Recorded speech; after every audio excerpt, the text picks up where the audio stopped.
Chapter 9. The Gift of Total Acceptance.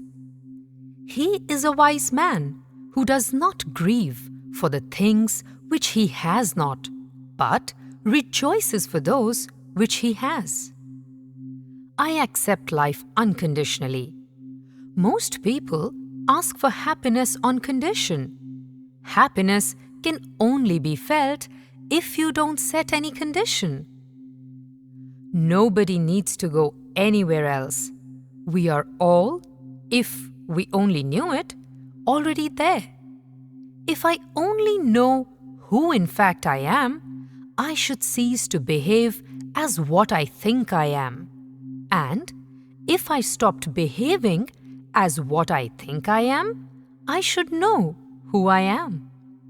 What in fact I am, if only I think I am, would allow me to know it, is the reconciliation of yes and no, lived out in total acceptance, and the blessed experience of not to. Conflicts and frustrations, the theme of all history and almost all biography. I show you sorrow, said the Buddha realistically, but he also showed the ending of sorrow. That is, self-knowledge, total acceptance, and the blessed experience of not to. A student once asked Zen teacher Steve Allen, if you were given a wish-fulfilling jewel, what would you wish for? To stop wishing, replied Allen. When I am in New York, I want to be in Europe. And when I'm in Europe, I want to be in New York, says Woody Allen. In winter, we think summer is the best season, and in summer, we think winter is the best season. Such is human logic, says Mullah Nasiruddin. Accepting life, warts and all. One of the sweet catches of life is that we become wiser after the event, and hindsight is always 20/20. We are often reminded that everything is exactly the way it should be in the cosmic scheme of things. The Zen masters have told us all along that everything is on schedule in the universe. They express their zany wisdom as follows: no appointment, no disappointment. There seems to be a certain inevitability in every incident in our life. To wit, life just happens to us amidst our planning and projections. Although things may work out in the end after all, accepting them the way they are en route is very hard to come to grips with. True acceptance stems from understanding life's profound reality and entails surrendering to its wisdom. It is about realizing our proper place in the universe, accepting our relative existence with all its vulnerability, precariousness, and transience. Suzuki Roshi, a remarkable Soto Zen master, said it well. Without accepting the fact that everything changes, we cannot find perfect composure. But unfortunately, although it is true, it is difficult for us to accept it, because we cannot accept the truth of transiency. We suffer. It is important to remember that the gift of total acceptance, more often than not, pertains to accepting ourselves and others as such, so as to bring peace and harmony in human relationships. A careful reflection on the human plight reveals that two things that most spoil our peace and harmony. These are self-regret and blame for others. We keep on blaming ourselves for something we did not do, that we could not have, or should have done. Likewise, we tend to blame others for something they should have or could have done for us. as long as we remain trapped in the cocoon of resentment and blame, there is no possibility of any real peace and happiness. So, the real secret of bringing true peace and harmony in our relationship is just this: total acceptance. Accepting ourselves as we are and accepting others as they are. The gift of kindness and the gift of forgiveness serve as the warp and woof for the gift of acceptance and can really prove life-empowering in their own right. I recently attended a seminar regarding the health benefits of superfoods. After extolling the virtues of such superfoods as acai berries, goji berries, broccoli sprouts, organic vegetables and fruits, and probiotic supplements, the speaker concluded his 2-hour talk by saying that the one best thing that you could do to restore your health is this: if you are holding some grudge against someone in your life, forgive them. Huxley, at the end of his illustrious career as a celebrated writer of perennial philosophy, had only this to say: it is a bit embarrassing to have been concerned with the human problem all one's life and to find at the end that one has no more to offer by way of advice than try to be a little kinder. Strangely enough, accepting ourselves as we are may be the hardest part of the equation. As long as there is any aspiration to become something different than what we are, life remains a struggle. Krishnamurti, a modern sage, once surprised his audience by saying, "Let me tell you my secret. I do not compare, and I do not mind what happens." In the short space of a sentence, Krishnamurti has provided the secret to the art and science of fulfillment, non-comparison and acceptance of what is. By relinquishing the need to be different from what we are, we step out of the cycle of becoming and enter into the peaceful abode of being, which is always available to us in the present. Being ourselves involves no struggle. It is the most easy and natural thing in life and requires no time. It is always available to us right here and now, effortlessly, through the medium of acceptance. Acceptance out of helplessness or understanding. Acceptance can happen in one of the two ways: acceptance due to utter helplessness in wake of the inevitable, or acceptance due to deep understanding about life as it really is. In the first case, there is a sense of helplessness or disillusionment that creates inner resistance and acts as a constant drain on our energies. This is called unhealthy acceptance because there is an unaddressed, nagging sense of victimization, injustice, or even hatred in the face of the inevitable. Acceptance of what has happened, said William James, is the first step to overcoming the consequences of any misfortune. It is possible only when there is acceptance without resistance or expectation. It is a common fact of life that we soon adapt to whatever experience life brings to us. As Leo Tolstoy observed, there are no conditions to which a man cannot become accustomed. Psychologists call this tendency of becoming accustomed to our experiences hedonic adaptation.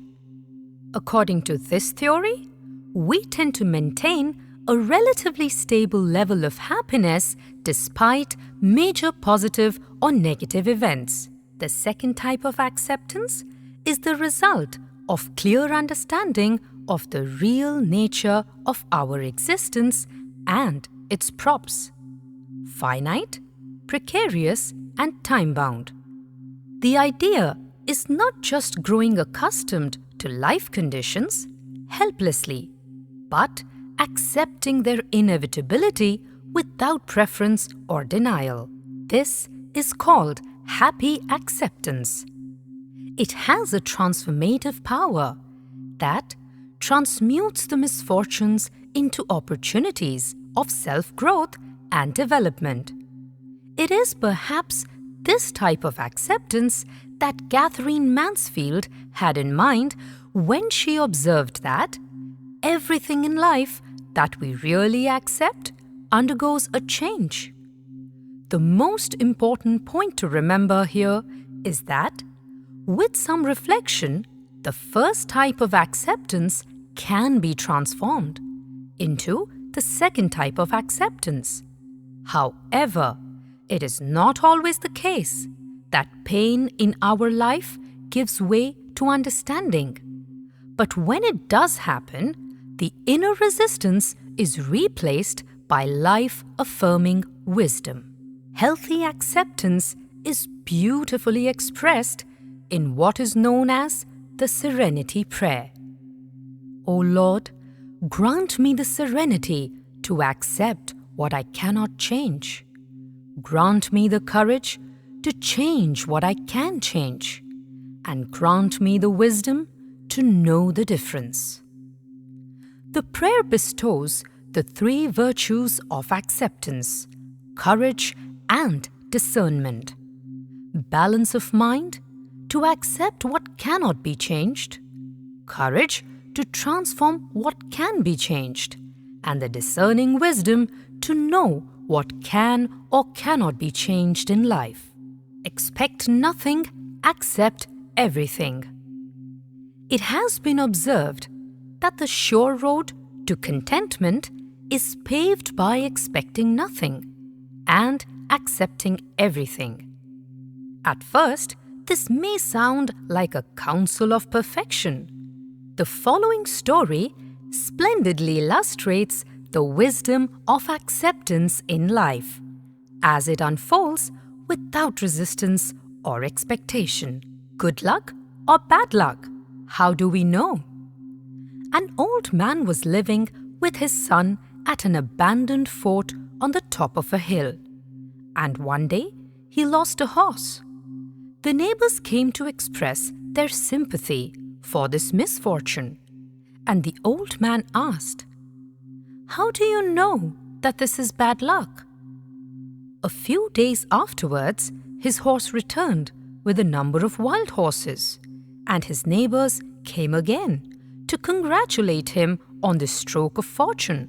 And the old man replied, "How do you know that this is good luck?"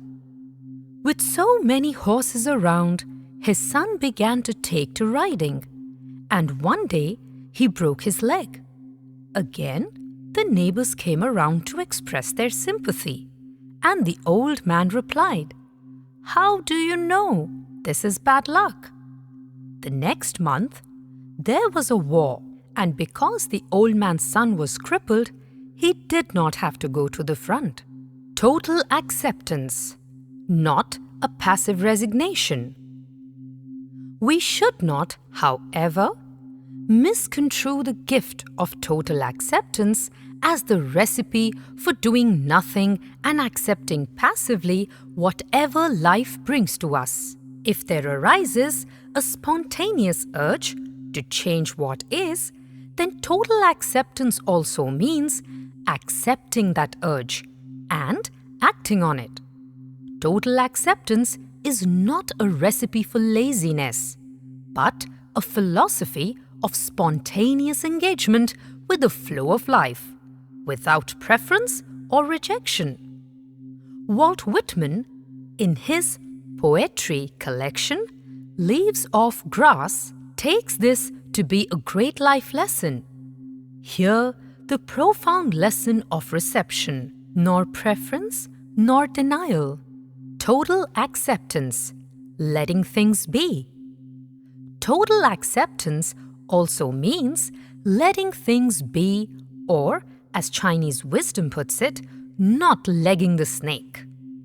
As the story goes, participants in a painting competition were asked to paint a snake. One participant finished his painting rather quickly, and as he looked around, he realized that everyone else was still busy with their paintings. Wondering if he had left something out, he started drawing legs under the snake without realizing that snake has no legs. Chinese wisdom tradition, called Taoism, refers to this principle as Wu Wei, non-doing, which means doing nothing unnaturally or forced.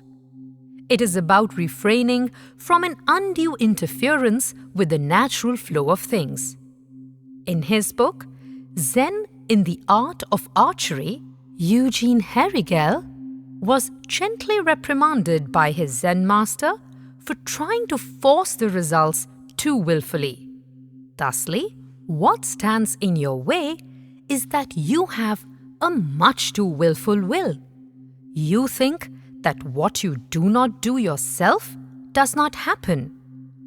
The gift of total acceptance also serves as the best antidote to impatience.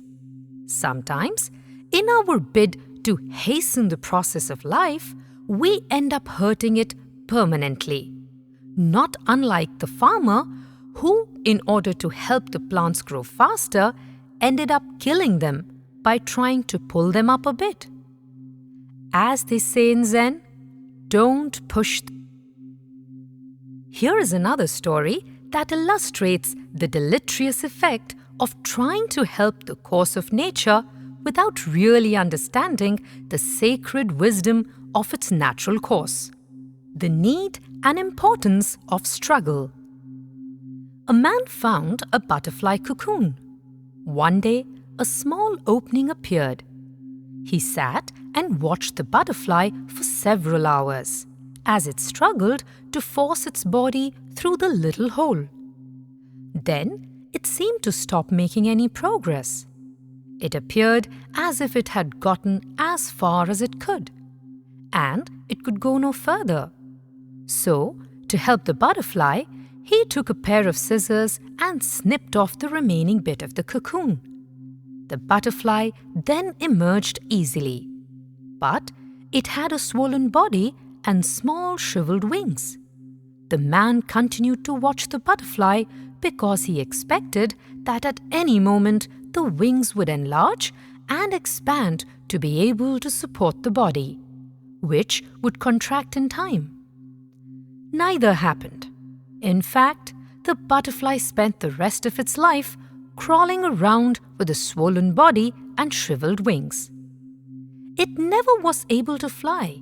What the man, in his kindness and haste, did not understand was that the restricting cocoon and the struggle required for the butterfly to get through the tiny opening were God's way of forcing fluid from the body of the butterfly into its wings, so that it would be ready for flight once it achieved its freedom from the cocoon. Sometimes, struggles are exactly what we need in our lives. If God allowed us to go through our lives without any obstacles, it would cripple us. We would not be as strong as what we could have been. We could never fly. The problem with having no problems. In our search for the ideal haven, we sometimes fail to realize that life isn't perfect. Actually, it isn't meant to be perfect. In fact, it is good that life is not perfect, or even near perfect. For if it were so, we would lose any inspiration to better our best. And soon, we would lose any desire to live out of sheer boredom. Life's little annoyances, silly irritations, and discomforting imperfections are responsible for all of humanity's progress. So, to ask for perfection is to ask for the impossible, and to ask for the impossible is the surest way to non-fulfillment, as the following story splendidly illustrates. The problem of expecting no problems. A tale is told about a man who came to the Buddha for help. He was unhappy with his life. There was nothing overwhelmingly terrible about it, but it always presented him with endless succession of little disappointments and complaints. He was a farmer, and he enjoyed farming. But sometimes it didn't rain enough, or it rained too much, and his harvests were not the best. He had a wife, and she was a good wife. He even loved her. But she sometimes nagged him too much, and sometimes he got tired of her. And he had kids, and they were good kids. He enjoyed them a lot. But sometimes the Buddha listened patiently to the man's story until finally the man wound down. The man wound down. He looked at Buddha expectantly, waiting for some word to fix everything. The Buddha said, "I can't help you." The man was startled. He said, "I thought you were a great teacher. I thought you could help me." "Everybody has got problems," said the Buddha. "In fact, we always have 83 problems. Each one of us, and there's nothing we can do about it. If you manage to solve one problem, it's immediately replaced by another. You will always have 83 problems." The man became furious and said, "Then what good is your teaching?" "Well," said the Buddha, "it might help you with the 84th problem." "The 84th problem? What's the 84th problem?" asked the man. "That you do not want any problem," replied the Buddha. Acceptance means not asking for the impossible. Realizing that problems are a part of being alive and not asking for the impossible is the true expression of the gift of acceptance. It is important to note that healthy acceptance is born out of understanding the way things are, transient and subject to change. Expecting permanent fulfillment from things, objects, and situations that are inherently impermanent is a sure recipe for discontentment. Too often, we expect the impossible and then complain that life is not fair. Consider the following tale. Asking for the impossible. A person died and the god of rebirth appeared before him to grant him a boon. The man said that he had lived a virtuous life and therefore would like to have several boons. He started his list as follows. "I will like to be reborn in the richest country of the world and have a very comfortable childhood. No teething troubles, no mumps, no measles. I will like to go to the best schools and study under the best teachers who do not insist on homework. When I grow up, I want to marry the most beautiful woman in the world who will not grow old. I want to have several children who are respectful and obedient to me. I want to live in a place where there is no pollution, where there are no earthquakes, no tsunamis, no wars, and so on. I will like to have a mansion in every big city of the world without having to make mortgage payments. I want to live a very long life without any illness or impending old age." The list continued. After hearing the laundry list of wants, God replied to this man, "If there exists such a place on earth as you have asked for, why would I send you there? I will like to go there myself." This tale clearly illustrates the inevitable frustration resulting from unreasonable expectations. Understandably, the story writer has used the art of exaggeration to make a point.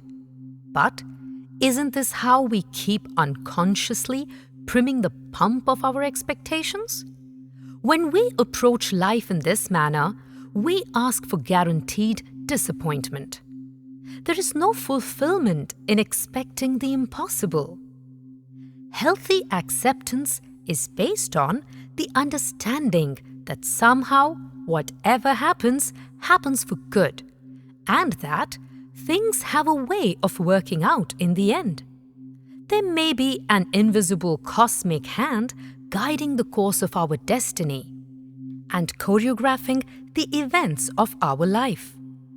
As the following story beautifully illustrates, very often what we consider unfavorable event in the beginning turns out to be blessing in disguise. Whatever happens, happens for good. There was once a king who had a wise counselor whom he respected a lot. In every sacred and secular endeavor, the king used to consult with him. The king held him in high regard. The counselor had a peculiar habit though. His patent response to all situations in life was always the same. Whatever happens, happens for good. One day, both went hunting in the forest. Accidentally, the king hurt his thumb due to mishandling of one sharp arrow. While the king could have used some sympathy, the counselor merely said, "Whatever happens, happens for good." When they reached the palace, the royal physician was called in. He examined the thumb and said that the wound had become infected and recommended cutting the thumb. The king was alarmed. The counselor again said, "Whatever happens, happens for good." This really upset the king. He flew into a rage and angrily said, "You are fired from your position as a counselor." The counselor simply said, "Whatever happens, happens for good," and left. Months went without the wise counselor by the king's side. One day, the king went hunting again. This time, he was alone, since he had already fired his trusted counselor. Towards the end of the day, the king was captured by a tribal group and was brought in front of their master. The master was delighted to see all this. He announced, "Today is a very special day. On this day, we offer a human sacrifice to our chosen God. I am glad that you brought this person. We can offer him at the altar of sacrifice tonight." Little did anyone know about the true identity of the king. So, they started making preparations for the sacrifice. The king was getting frightened beyond measure. The custom is such that only that human being is offered as a sacrifice who does not have a mutilated body part. So, when they examined the king, they found out that his one thumb was missing. The master said that they cannot offer the king in sacrifice. So, they let him go the next morning. The king had a sigh of relief when he came back in his palace. He remembered his counselor's words, "Whatever happens, happens for good." He now realized the wisdom behind these words. He called one of his officers and sent him to bring his counselor back. To win the counselor back, the king even offered the salary for the time when the counselor was unemployed. When the counselor came back, the king told his story to him. The counselor once again said the same thing. "Whatever happens, happens for good. The king addressed the counselor thusly. I now realize the wisdom behind this observation, but I'm curious to find out how losing a job was a good thing for you. The counselor said, Your Majesty, losing job was a blessing on 3 counts. First, if I still had a job, we both would have been captured by the fugitives, and being able-bodied, I would have been sacrificed at the altar. Secondly, my losing job was a blessing in disguise, since I have received salary for a few months even without working. Thirdly, and most importantly, Your Majesty, you have learned the most important life lesson. Whatever happens, happens for good. Concluding remarks. The gift of acceptance invites us to consider that there may be some fairness about the situations we find ourselves in. In the final reckoning, there is no randomness in the hand life has dealt us. If we can change our circumstances, we would certainly try to do so. We should also reflect on our previous experiences about the effect of changing the external situation on our psychological well-being. At the same time, there is no benefit in arguing with the inevitable. The serenity prayer mentioned in this chapter represents a healthy form of acceptance. Composure, courage, and discernment are 3 virtues that accompany fulfillment and pave the road to self-knowledge. Healthy acceptance is born out of understanding life's profound reality and entails surrendering to its unfolding wisdom.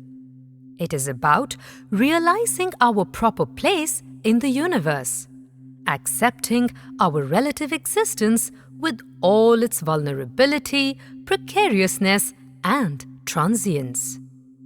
As long as we are not happy with what is and pine for what is not, the supreme joy of contentment will elude us. Simple joys of acceptance.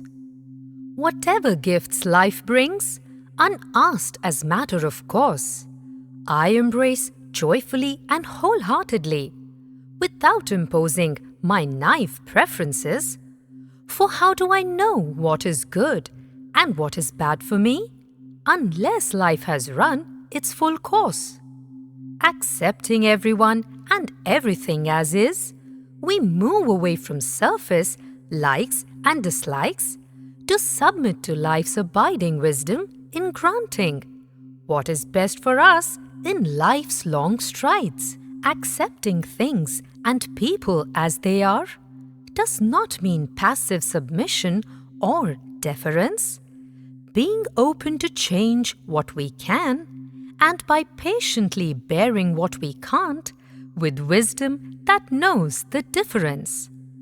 By accepting myself and others as is, I let life's wisdom shape greater ends, never expecting life to accord to my whims. I let existence to suit nature's divine trims. Less and less I fret and frown at people's nature-driven behavior. I concern myself in ensuring that my boat is secure of drown. By affirming everyone and everything, I embrace all life in its diversity. Making my willful will mute, I open to the oneness of the Absolute.